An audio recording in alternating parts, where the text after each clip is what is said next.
The rain tapped gently against the hospital window as Raj sat beside his grandfather's bed. The steady beep of the heart monitor had become a familiar sound over the past week. At 87, Grandpa Vijay had lived a full life, but watching him now, frail and withered, Raj couldn't help but feel the weight of impending loss. The hospital room smelled of antiseptic and wilting flowers. Cards from family members lined the windowsill, their cheerful messages at odds with the somber atmosphere. Raj adjusted the thin blanket covering his grandfather's legs and settled back into the uncomfortable chair that had been his home for much of the past 3 days. Raj's phone buzzed. His wife was checking in again. "Any change?" she texted. He replied with a simple "no" and put the phone away. His thoughts drifted to childhood summers spent at his grandparents' old farmhouse. Grandpa Vijay had been different then, strong, vibrant, always with a story to tell or a lesson to impart. The family farmhouse was a modest place on the outskirts of the village, passed down through generations. As a boy, Raj had explored every corner of it, from the creaky attic to the cool, damp cellar that smelled of earth and preserved fruits. His grandfather had built much of it with his own hands, or at least that's what he'd always claimed. A slight movement from the bed pulled Raj from his memories. His grandfather's eyes were open, clearer than they had been in days. "Water," the old man whispered. Raj quickly brought the cup with a straw to his grandfather's lips. After a few sips, Grandpa Vijay weakly raised his hand, signaling he'd had enough. "You should rest, Grandpa," Raj said softly. But the old man shook his head. "Time for rest later. Sit closer, son." Raj pulled his chair nearer to the bed. His grandfather's breathing was labored, each word an effort. "I've kept something from you, from everyone," he said, his voice barely audible. "Something about our family." Raj leaned in closer. "What is it, Grandpa?" The old man's fingers trembled as they sought Raj's hand. "The box, under the floorboard in my room. Third plank from the window. You need to find it." "What box?" Raj asked, confused. "What's in it?" His grandfather's grip tightened suddenly, with surprising strength. "Promise me you'll look. Promise me you'll understand why I kept it hidden." "I promise, Grandpa," Raj said, though he didn't understand what he was promising. "But you can tell me yourself when you're feeling better." A sad smile crossed the old man's face. "No, son. My time is coming. Some things are better shown than told." The door opened, and a nurse entered to check Grandpa Vijay's vitals. She adjusted something on one of the machines and gave Raj a sympathetic smile before leaving them alone again. "The family thinks they know our history," his grandfather continued once the nurse had gone. "They don't. The truth is in the box." "What truth, Grandpa?" Raj asked, growing increasingly concerned. Was this just delirium talking? The doctors had warned that confusion might set in near the end. "About the land, about your grandmother, about why we left." The old man's eyes drifted to the window, to the rain beyond. "I've carried it too long." Raj had heard the family story many times. How his grandparents had left their village after a dispute with neighbors, how they had started anew in the city, building a modest business that eventually allowed them to buy the farmhouse where Raj had spent those golden summers. It was a simple story of hard work and perseverance, the kind parents tell children to inspire them. "Why didn't you ever say anything before?" Raj asked. "Fear," his grandfather whispered. "Shame." His eyes, rheumy with age, fixed on Raj's face. "But you deserve to know. Your father never asked the right questions. You always did." The old man's breathing became more labored. Raj reached for the call button, but his grandfather's hand stopped him. "Not yet," he said. "Listen first." So Raj listened as his grandfather spoke of a photograph in the box, of papers that would explain everything, of a name he should research. Patel, the old man said. Find Patel. Who is Patel? Raj asked. But his grandfather's eyes had drifted closed again, his breathing evening out as he slipped back into sleep. Raj sat there, holding the weathered hand, his mind racing with questions. That night, Raj called his wife and told her about the strange conversation. Maybe it's just confusion, she suggested gently. The doctors said that might happen. It didn't feel like confusion, Raj replied. He was so urgent about it. Like he's been waiting his whole life to tell someone. What will you do? Raj looked out at the night sky from the hospital window. I don't know. Go to the farmhouse, I guess. Look for this box he mentioned. Now?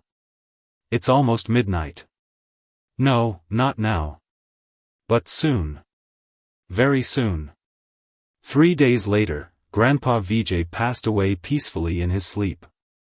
Raj was there, holding his hand, just as he had promised he would be.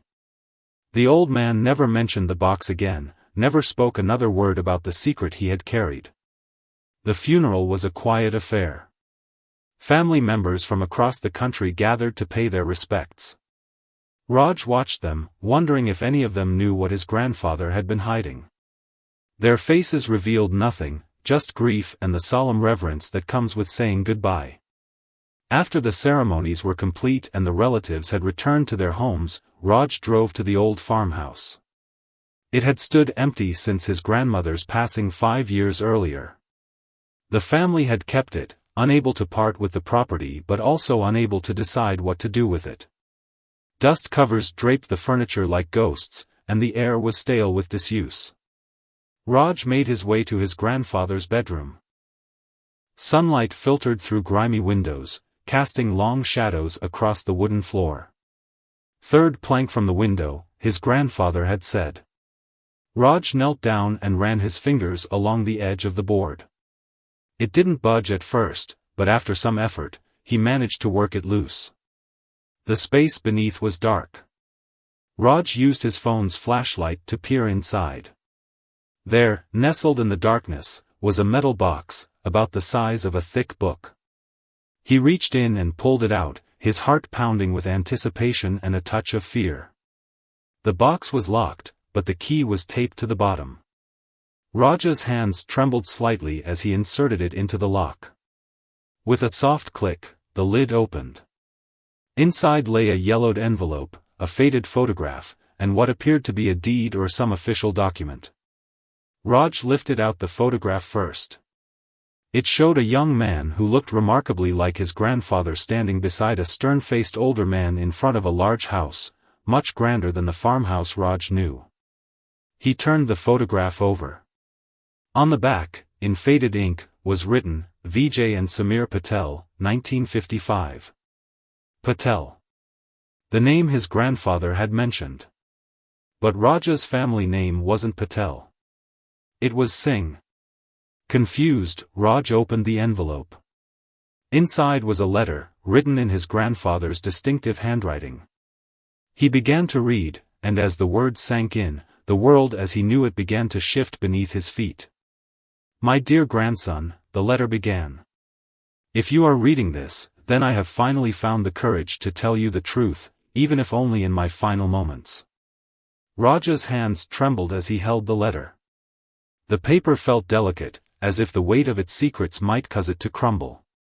He settled onto the dusty floor of his grandfather's bedroom and continued reading. My real name is Vijay Patel, not Vijay Singh. I was born to a wealthy family in the neighboring district.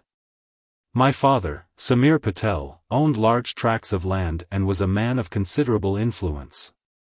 We lived in a grand house with servants and every comfort money could buy. But wealth does not guarantee happiness, as I learned too well. Raj paused, trying to process this revelation. His grandfather had never mentioned being from a rich family. In fact, he had always emphasized their humble beginnings, the value of hard work. Why would he hide this? The letter continued, my father was a hard man who valued status above all else. When I was 22, I fell deeply in love with a beautiful young woman named Leela.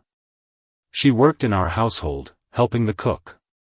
My father forbade the relationship, claiming she was beneath our station. But I could not give her up. A photograph slipped from between the pages of the letter. It showed a young woman with kind eyes and a gentle smile. This must be Raj's grandmother in her youth, though he had only known her as an old woman. She looked radiant, nothing like the domestic help the letter described her as. We met in secret for months. When Leela discovered she was with child, your father, I knew we had to leave. My father would never accept the marriage, nor the child. So one night, we gathered what little we could carry and fled. I took only a small pouch of family jewelry that had belonged to my mother. Raja's mind was reeling. His father had never mentioned any of this. Had he known?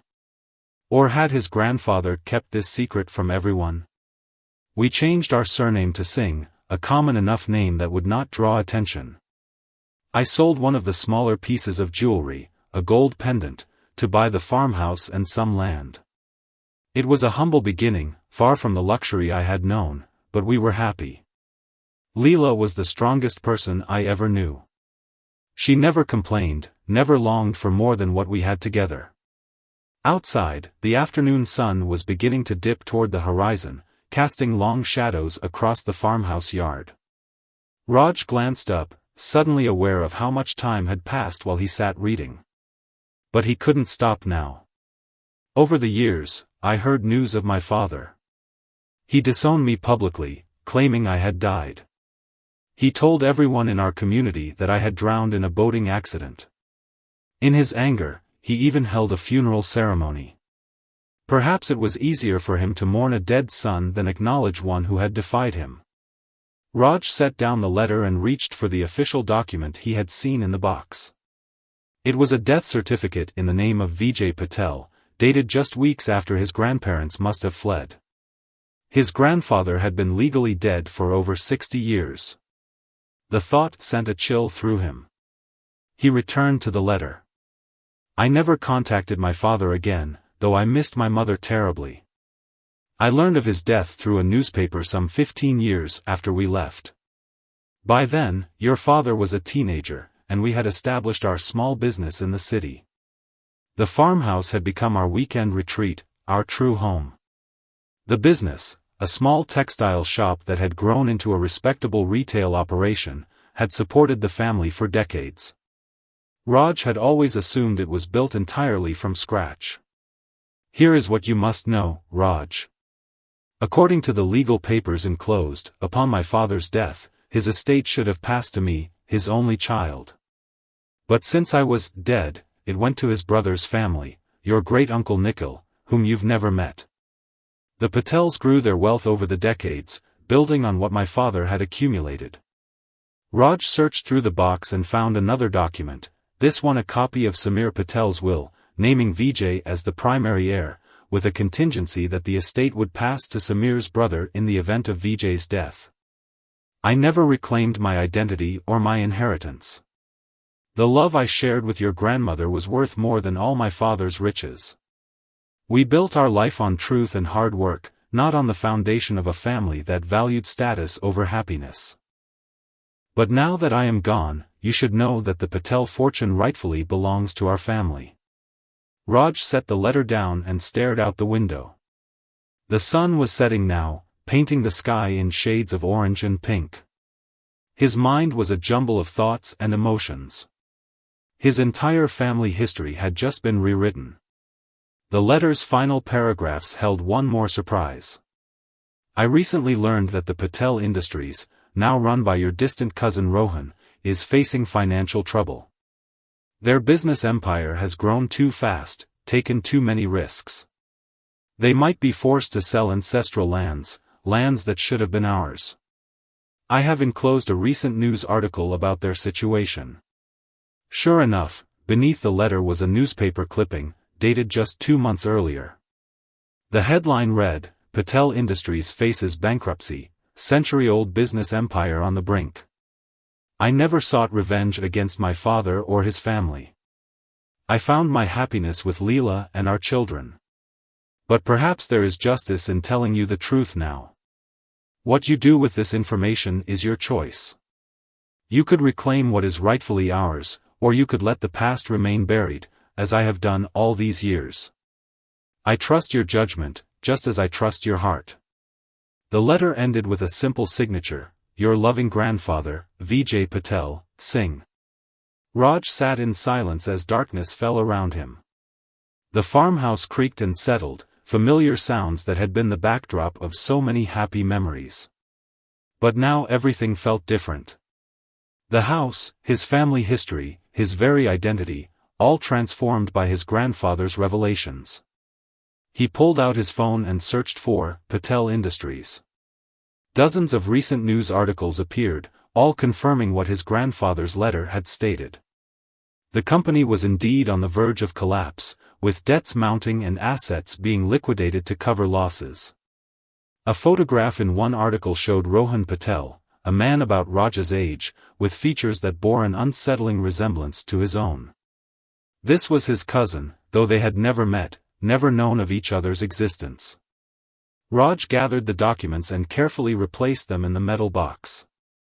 His wife would be waiting for him at home, concerned about his long absence. What would he tell her? How could he explain that everything they thought they knew about his family was built on a secret that had lasted for decades? As he drove away from the farmhouse, the headlights cutting through the gathering darkness, Raj's mind was made up. He needed to know more about the Patels. He needed to understand what his grandfather had left behind all those years ago, and perhaps, what might still be reclaimed. Tomorrow, he would begin his search for the truth about his family's legacy. But first, he had to make a decision. Who was he now? Raj Singh, as he had always been? Or Raj Patel, heir to a fortune he had never known existed? The weight of his grandfather's secret pressed on him as he drove through the night, toward a future suddenly uncertain, filled with possibilities both promising and perilous. The drive home felt longer than usual, the road stretching endlessly before him as Raj's mind raced with questions. When he finally pulled into his driveway, the lights in the living room told him Priya was still awake, waiting up for him despite the late hour. He sat in the car for a moment, the metal box resting on the passenger seat. How would he explain this to her? Their life had been comfortable but ordinary, a small apartment in the city, modest savings, plans for children someday. Now, suddenly, there was this other possibility, this other history. Priya opened the front door before he could even knock, concern etched on her face. "I was worried," she said, pulling him into a hug. "You've been gone for hours." "I found something," Raj said simply, holding up the box. "Something that changes everything." They sat at the kitchen table as Raj shared his grandfather's letter and the documents. Priya listened without interruption, her expression shifting from confusion to disbelief and finally to a quiet understanding. "So what will you do?" she asked when he had finished. Raj shook his head. "I don't know. Part of me wants to leave it alone, just as Grandpa did. But another part wants to know more," Priya finished for him. "Yes. Not just about the money or the business, but about that side of my family. People who share my blood but whom I've never met." Priya reached across the table and took his hand. "Then I think you should find out. Your grandfather gave you this information for a reason. Maybe he wanted you to have choices that he didn't allow himself." That night, sleep eluded Raj. He lay awake, staring at the ceiling, the faces from the old photographs floating in his mind, his grandfather as a young man, standing proud beside his stern father, his grandmother, young and beautiful, with no hint of the hardships that would follow her choice to love across social boundaries. The next morning, Raj called in sick to work. Instead of heading to his job at the engineering firm, he sat at his laptop, searching for information about the Patels and their business empire. Patel Industries had been a major player in textile manufacturing for nearly a century, expanding into real estate and technology in recent decades. The corporate website showed a sprawling campus with modern buildings and hundreds of employees. But the most recent news articles told a different story: falling stock prices, layoffs, rumors of mismanagement. And there, on the About Us page, was a photograph of Rohan Patel, the current CEO. The family resemblance was unmistakable: the same high forehead as Raj's father, the same set of the jaw. This was his blood relative, a cousin who had no idea he existed. After several hours of research, Raj found what he was looking for: an address for the original Patel family estate. It was about 3 hours' drive from the city, in a district known for its old money families and colonial-era mansions. "I need to see it," he told Priya that evening. "Just to know what kind of life my grandfather walked away from." She nodded, understanding in her eyes. "Do you want me to come with you?" "No," Raj said after a moment's thought. "This is something I need to do alone first.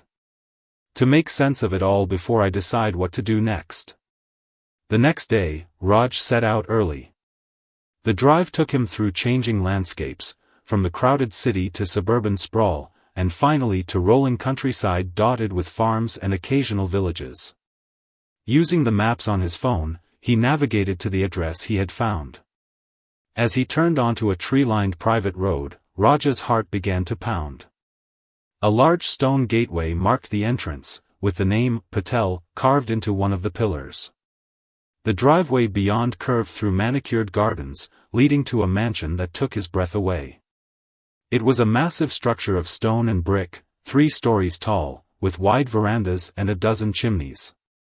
It looked like something from a historical film, a relic of a bygone era when wealth was displayed through grandeur and opulence. Raj parked his car at a discreet distance and simply stared. This was the house where his grandfather had grown up, where he might have grown up too if history had taken a different turn. The thought was overwhelming. As he sat there, a security guard approached his car. Raj quickly rolled down his window. "Can I help you, sir?" the guard asked, his tone polite but suspicious. "Just admiring the house," Raj said with a smile. "It's quite something." "It is indeed," the guard agreed. "But this is private property. I'm afraid I'll have to ask you to leave." "Of course," Raj said. But before he could drive away, another car pulled up to the gate, a sleek, black luxury sedan. The guard turned to wave it through, and as it passed, Raj caught a glimpse of the man in the back seat, Rohan Patel himself, talking animatedly on a phone. Their eyes met for just a second, 2 strangers unaware of their connection. Then the moment passed, and the car continued up the driveway. Raj drove away, his mind whirling. He had seen his cousin, the man who now controlled what might have been his family's legacy. It made everything suddenly more real, more tangible than documents in a box or articles on a screen. He stopped at a small cafe in the nearby village for a cup of tea, trying to gather his thoughts. At the counter, he noticed a local newspaper. The headline caught his eye: "Patel Estate to go on market as company debts mount." Raj purchased the paper and read the article with growing interest. According to the report, Rohan Patel was preparing to sell the family estate, the very house Raj had just visited, to cover mounting debts after a series of failed investments. The article mentioned that the sale was particularly painful because the property had been in the family for generations. "Shame about the Patels," the cafe owner commented, noticing Raj's interest in the paper. "Been the big family around here for as long as anyone can remember. My grandfather used to work on their estate, back when old Samir Patel was running things." Raj looked up, surprised. "You knew Samir Patel?" "Not me, no. Before my time. But my grandfather used to tell stories. Tough businessman, they say. Had a son who drowned, very tragic. Never was the same after that, according to my grandfather." "The son drowned?" Raj asked, his heart racing. "That's the story. Young man in his 20s. The old man put up a memorial stone for him in the family cemetery on the estate. My grandfather helped install it. A memorial stone. For a man who hadn't died at all, but had chosen love over duty, freedom over wealth. As Raj drove home that evening, a plan began to form in his mind. His grandfather had walked away from his inheritance, choosing a life of his own making. But perhaps that inheritance could still serve a purpose, could still honor the choice his grandfather had made all those years ago. He called Priya from the road. "I need to talk to a lawyer," he said without preamble. "Someone who specializes in estate law and family claims." "You've decided, then?" Priya asked. "Yes," Raj replied, his voice firm with new resolve. "I need to know if I have a legal claim to any part of the Patel estate. Not for myself, but for what I want to do with it." "And what's that?" Priya's voice was curious. "Something my grandfather would be proud of," Raj said, smiling as the pieces fell into place in his mind. "Something that honors both the family he left behind and the family he created." 3 days later, Raj sat across from Arun Sharma, a silver-haired lawyer with kind eyes and a reputation for handling complex family inheritance cases. The office was modest but tasteful, with law books lining the walls and certificates of achievement displayed discreetly behind the desk. "Let me understand this clearly," Arun said, adjusting his glasses as he examined the documents Raj had brought. "Your grandfather was Vijay Patel, supposedly deceased, who actually changed his identity to Vijay Singh after eloping with your grandmother?" Raj nodded. "Yes. And according to his father's will, he was the primary heir.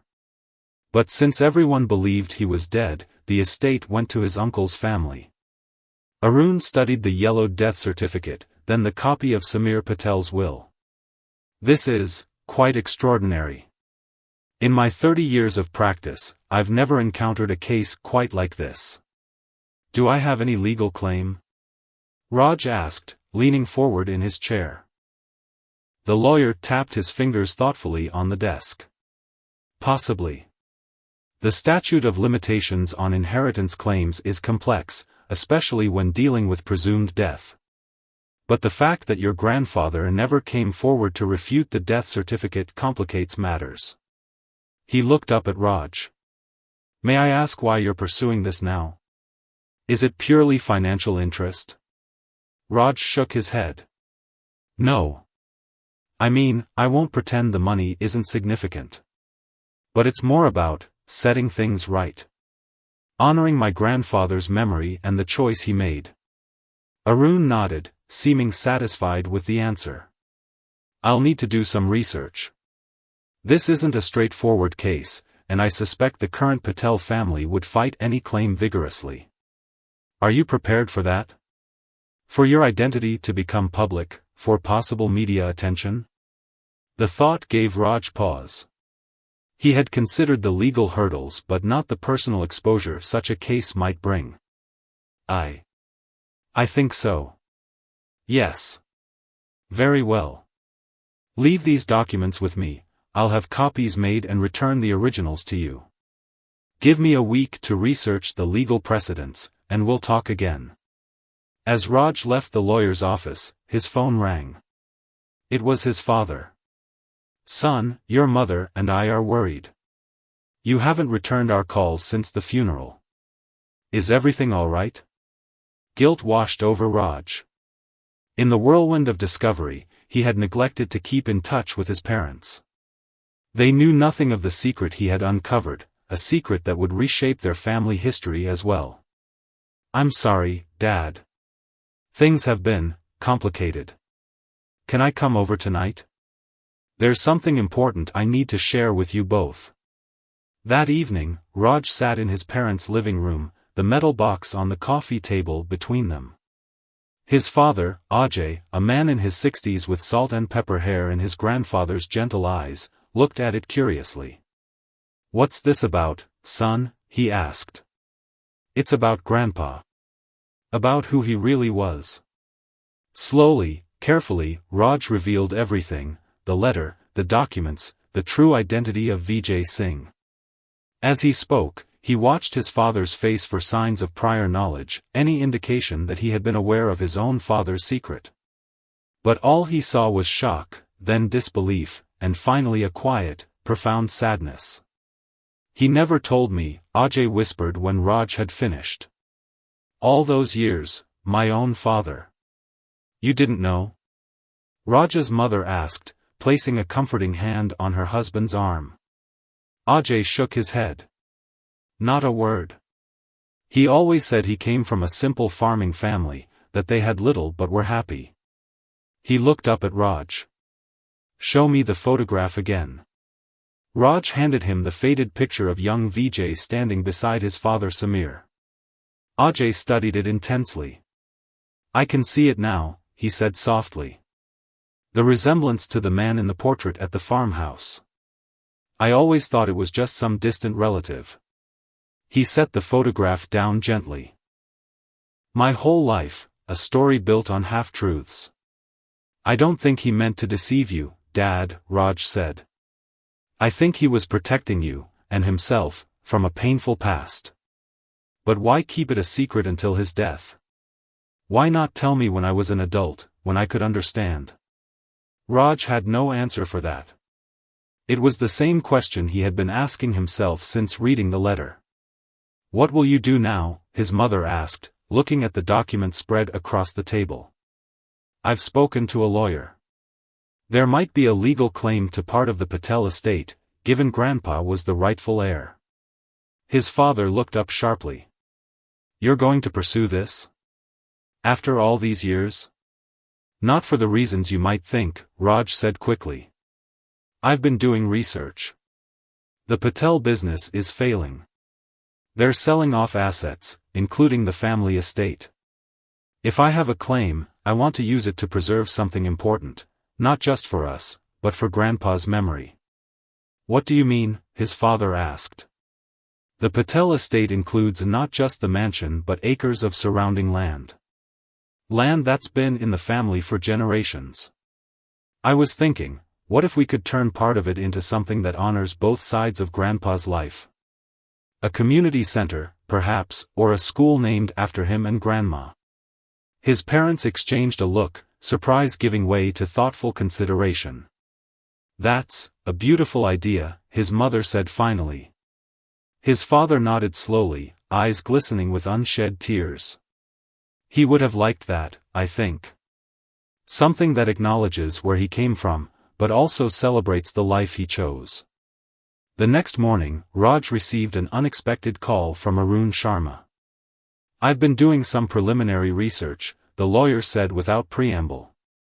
"And something interesting has come up. Are you familiar with a man named Dheeraj Patel?" "No," Raj replied. "Should I be?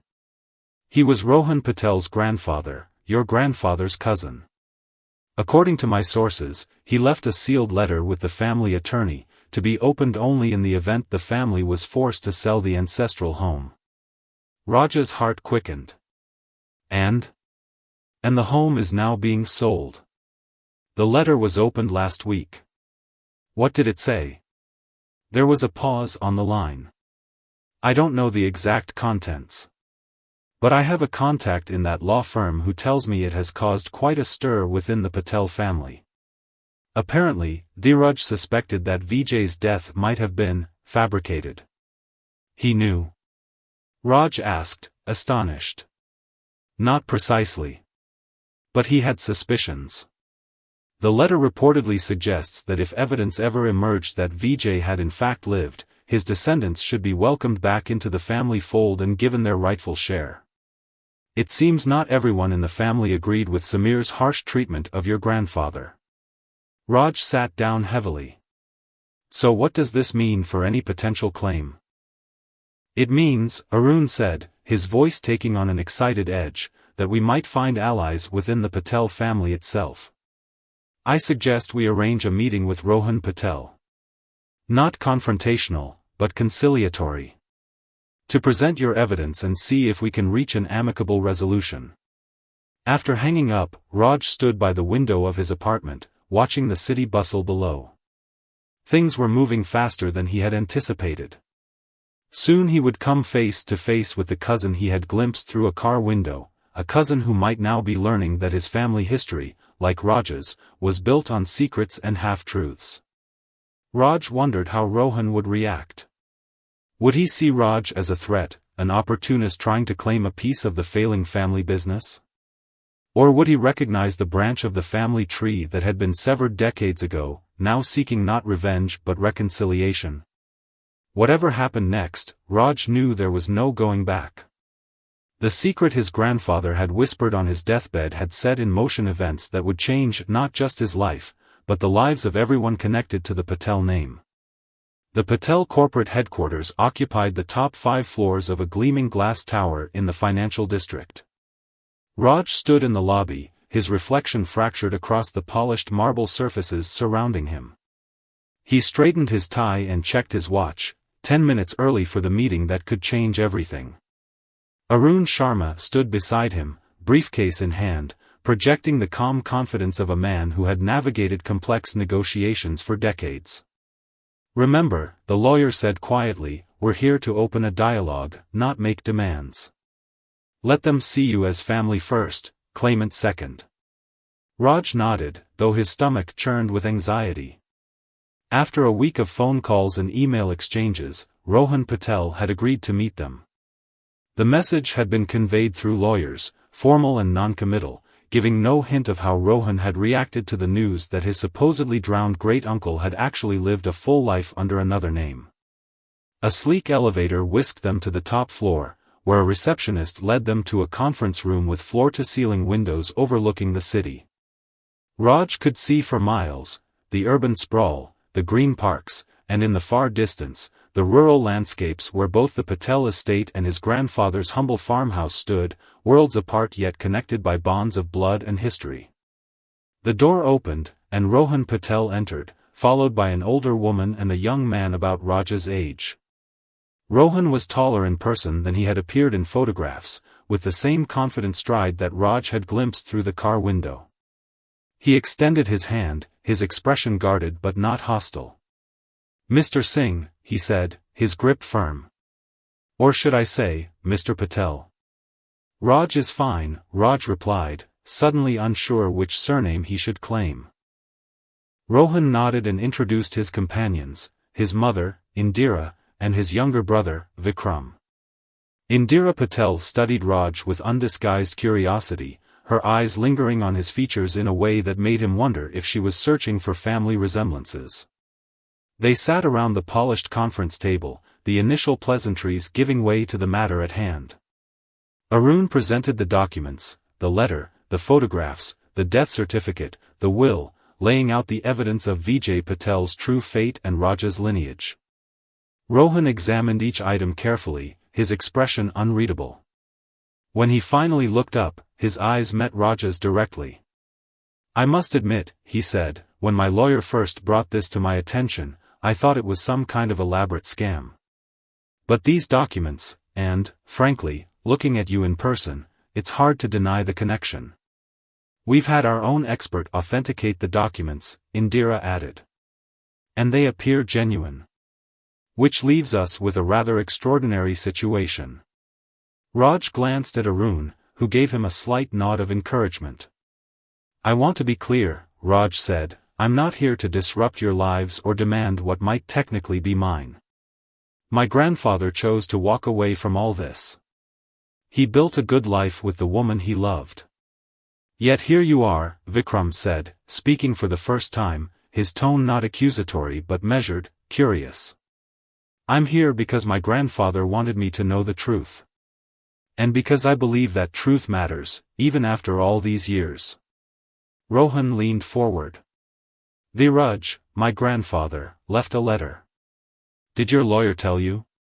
"He mentioned it," Raj replied. "But not the details." Rohan reached into a folder and withdrew an envelope, aged but not as old as the documents Raj had brought. "He wrote this 30 years ago, shortly before he died. It was to be opened only if the family was forced to sell the estate." He slid it across the table. "You should read it yourself." With slightly trembling hands, Raj opened the envelope and unfolded the letter inside. To my descendants, it began in elegant handwriting. If you are reading this, our family has fallen on hard times, and the estate that has been our home for generations must be sold. Before that happens, there is a truth you must know.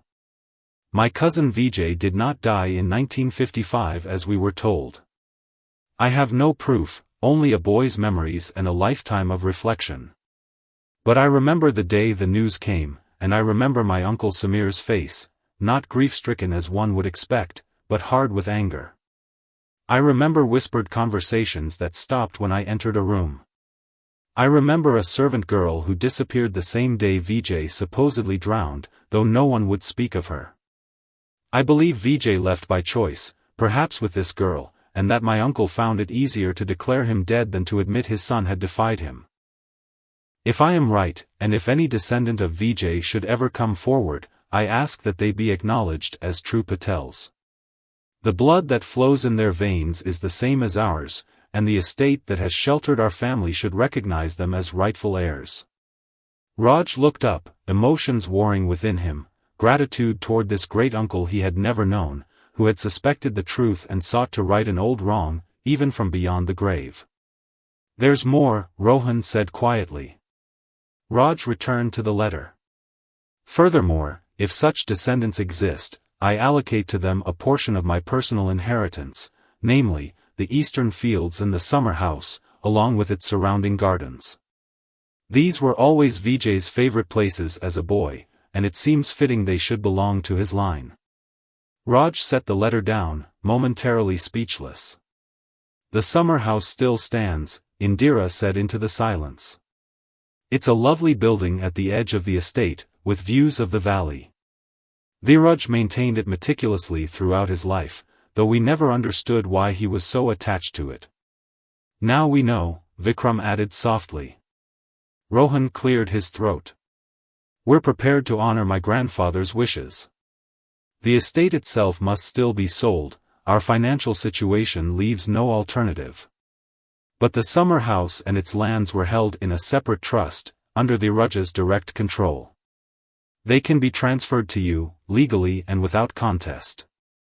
Raj exchanged a glance with Arun, who looked as surprised as he felt.